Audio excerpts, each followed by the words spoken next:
पुरुषोत्तम मास व अधिक मास महात्म्य के 25वें अध्याय की कथा। नमस्कार भाइयों बहनों, जय मां गायत्री। आप सभी का मेरे YouTube चैनल शुभकर माही अष्टो में स्वागत है। आज मैं आप सभी को अपने इस वीडियो में पुरुषोत्तम मास महात्म्य के 25वें अध्याय की कथा सुना रही हूँ। आप सभी से विनम्र निवेदन है, अगर आप मेरे चैनल पर पहली बार आए हैं तो प्लीज़ हमारे चैनल को सब्सक्राइब, वीडियो को लाइक और वीडियो को ज़्यादा से ज़्यादा शेयर अवश्य करें, ताकि आपके साथ साथ आपके अपने भी इस कथा का लाभ ले सकें। राजा दृढ़धनबा कहने लगे, हे ब्राह्मण, हे मुनि, अब आप पुरुषोत्तम मास के व्रत करने वाले मनुष्यों के लिए कृपा कर उद्यापन विधि को अच्छी तरह से बताइए। वाल्मीकि मुनि कहते हैं, पुरुषोत्तम मास व्रत के संपूर्ण फल की प्राप्ति के लिए श्री पुरुषोत्तम मास के उद्यापन विधि को थोड़े मैं अच्छी तरह से कहूँगा।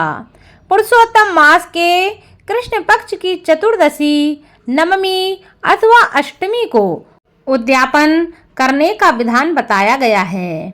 इस पवित्र पुरुषोत्तम मास में प्रातः काल उठकर स्नान आदि से निवृत्त हो जाने के बाद पूजन के सामान को एकाग्रचित्त से होकर इकट्ठा करना चाहिए। सदाचारी, विष्णु भक्ति में तत्पर स्त्री के साथ ऐसे 30 ब्राह्मणों को निमंत्रित करना चाहिए। हे भूपते, अथवा यथाशक्ति अपने धन के अनुसार 7 अथवा 5 ब्राह्मणों को निमंत्रित करना चाहिए। बाद में मध्याह्न के समय 16 शेर अथवा आधा अथवा उसका भी आधा यथाशक्ति पंचधान्य से उत्तम सर्वोत्तभद्र बनाना चाहिए। सर्वतोभद्र मंडल के ऊपर सुवर्ण, चांदी, तांबा अथवा मिट्टी के छिद्र रहित शुद्ध 4 कलश की स्थापना करनी चाहिए। 4 बिहू के प्रत्यर्थ चारों दिशाओं में बेल से युक्त उत्तम वस्त्र से बेशित पान से युक्त उन कलशों को रखना चाहिए। उन चारों कलशों पर क्रम से वासुदेव, हलधर, प्रद्युम्न और अनिरुद्ध देव को स्थापित करना चाहिए।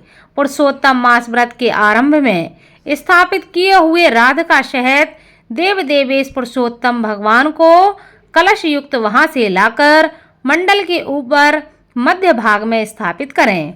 वेद वेदांग के जानने वाले वैष्णव को आचार्य बनाकर जप के लिए 4 ब्राह्मणों का वरण करना चाहिए। उनको अंगूठी के सहित 2-2 वस्त्र का दान देना चाहिए। प्रसन्न मन से वस्त्र, आभूषण आदि से आचार्य को विभूषित करके फिर शरीर शुद्धि के लिए प्रायश्चित गोदान करना चाहिए। तदंतर स्त्री के साथ पूर्वोक्त विधि से पूजा करनी चाहिए और वरण किए हुए 4 ब्राह्मणों से 4 बिहू का जप कराना चाहिए और 4 दिशाओं में 4 दीपक ऊपर के भाग में स्थापित करना चाहिए। फिर नारियल आदि फलों से क्रम के अनुसार अर्घ्यदान अवश्य करना चाहिए। घुटनों के बल से पृथ्वी में स्थित होकर पंचरत्न और यथालब्ध अच्छे फलों को दोनों हाथ में लेकर श्रद्धा भक्ति से युक्त स्त्री के साथ हर्ष से युक्त हो प्रसन्न मन से श्री हरि भगवान का स्मरण करता हुआ अर्घ्यदान करना चाहिए। अर्घ्यदान का मंत्र, हे देव देव, हे पुरुषोत्तम, आपको नमस्कार है। हे हरे, राधिका के साथ आप मुझसे दिए गए अर्घ्य को ग्रहण करें। नवीन मेघ के समान श्याम वर्ण 2 भुजाधारी मुरली हाथ में धारण किए हुए पीताम्बरधारी देव राधिका के सहित पुरुषोत्तम भगवान को नमस्कार है। इस प्रकार भक्ति के साथ राधिका के सहित पुरुषोत्तम भगवान को नमस्कार करके चतुर्थ्यंत नाम मंत्रों से तिल की आहुति देना चाहिए। इसके बाद उनके मंत्रों से तर्पण और मार्जन करें। बाद में राधिका सहित पुरुषोत्तम देव की आरती करें।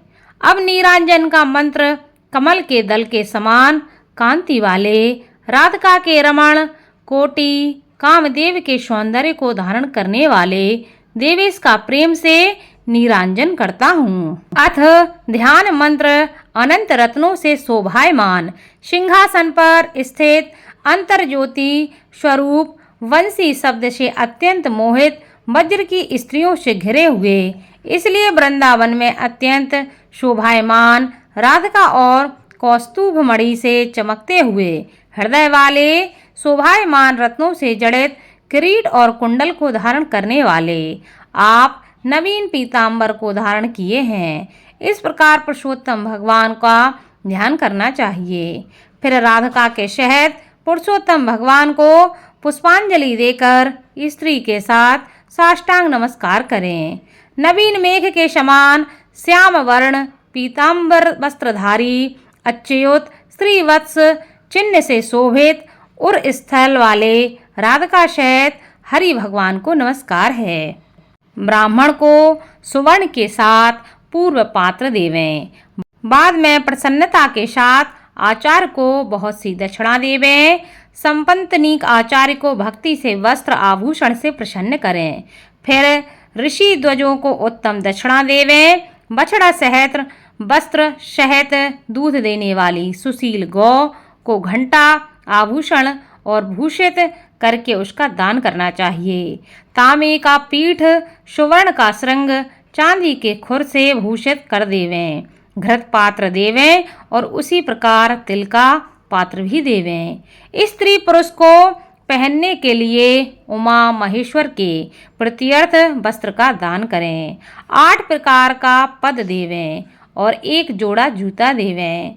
यदि शक्ति हो तो आयु की चंचलता का विचारता हुआ वैष्णव ब्राह्मण को श्रीमद् भागवत का दान करें। देरी नहीं करें।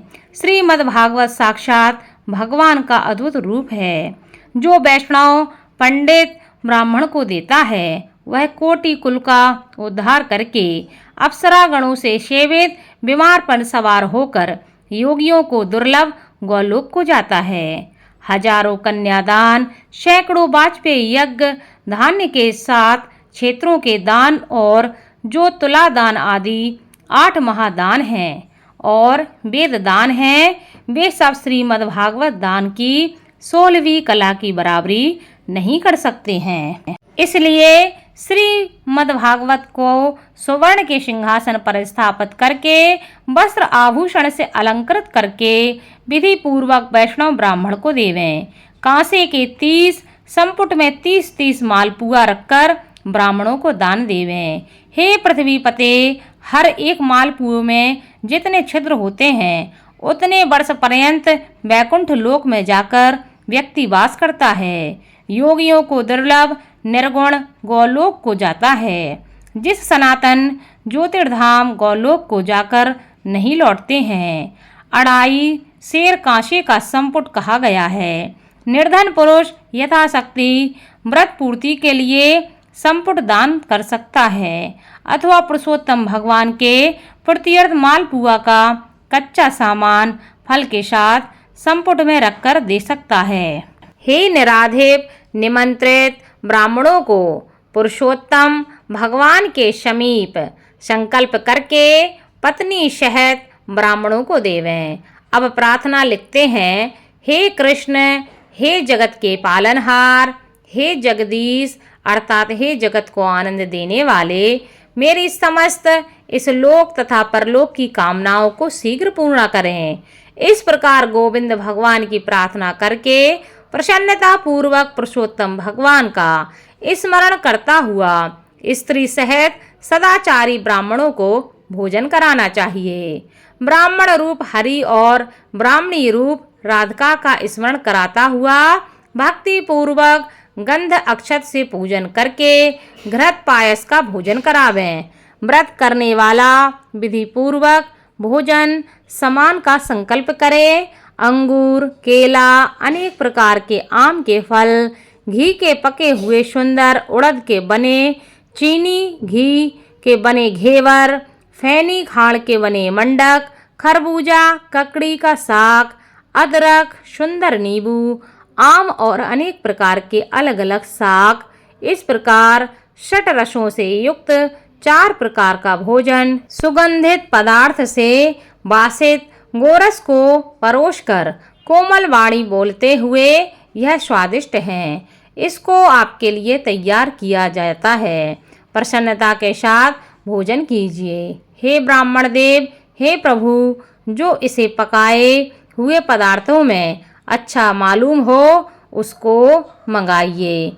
मैं धन्य हूँ, आज मैं ब्राह्मणों के अनुग्रह का पात्र हुआ, मेरा जन्म सफल हुआ। इस प्रकार कहकर आनंद पूर्वक ब्राह्मणों को भोजन कराकर तांबूल और दक्षिणा देवें। इलायची, लौंग, कपूर, नागरपान, कस्तूरी, जावित्री, कत्था और चूना, इन सब पदार्थों को मिलाकर भगवान के लिए प्रिय तांबूल को देना चाहिए। इसलिए इन सामानों से युक्त करके ही आदर के साथ तांबूल देना चाहिए। जो इस प्रकार तांबूल को ब्राह्मण श्रेष्ठ के लिए देता है वह इस लोक में ऐश्वर्य भोग कर परलोक में अमृत को भोगता है। स्त्री के साथ ब्राह्मणों को प्रसन्न करके हाथ में मोदक देवें और ब्राह्मणियों को विधि पूर्वक वस्त्र आभूषण से अलंकृत करके बंसी देवें। सीमा तक उन ब्राह्मणों को पहुंचाकर विसर्जन कर दें। मंत्रहीनम क्रियाहीनम भक्तिहीनम जनार्दन यत् पूजितम मया देव परिपूर्ण तदस्तु में। और इस मंत्र से पुरुषोत्तम भगवान को क्षमापन समर्पण करके यस्य स्मर्त्या च नामोक्त्या तपोयज्ञ क्रियादिषु न्यूनं संपूर्णतां याति शदो वंदे तम चयुतम। इस मंत्र से जनार्दन भगवान को नमस्कार करके जो कुछ भी कमी रह गई हो वह अच्युत भगवान की कृपा से पूर्ण फल देने वाला हो, यह कहकर यथाशोक विचारें।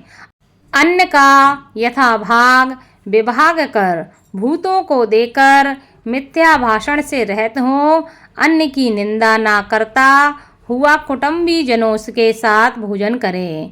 अमावस्या के दिन रात्रि में जागरण करें। सुवर्ण की प्रतिमा में राधिका के सहित पुरुषोत्तम भगवान का पूजन करें। पूजा के अंत में सप्तनीक व्रती प्रसन्न चित्त होकर नमस्कार करके राधिका के साथ पुरुषोत्तम देव का विसर्जन करें। फिर आचार्य को मूर्ति के साथ चढ़ा हुआ सामान देवें।